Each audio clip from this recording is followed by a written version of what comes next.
Ay mga ka-flores, magandang gabi po sa inyong lahat. So ngayon meron na naman po tayo nag-iisang order. Ayan, kung makikita nyo, meron po tayong bulaklak dito na Casablanca. Saka meron po tayo ditong Pepe Roses. Meron din po tayong Astromeria. Yung gagawin po natin is kagaya lang po nung nakaraang gabi, pero mas maliit lang po yung budget niya.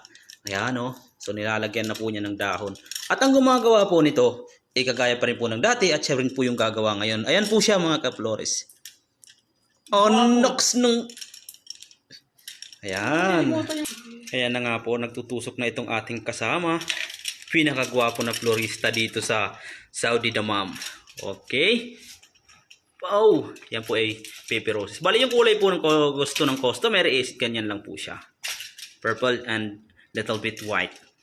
Pero walang white, no? Ito po yung Pepe Roses. Na po mga ka-flores, tapos na po yung ginagawa ng kasama natin. Yan. Oh, ang ganda. So bali nilalagyan niya na lang po ng dahon sa likod. Ayan po. Okay. Tapos, yan. Ew, ayan na po siya. Yun. Diba?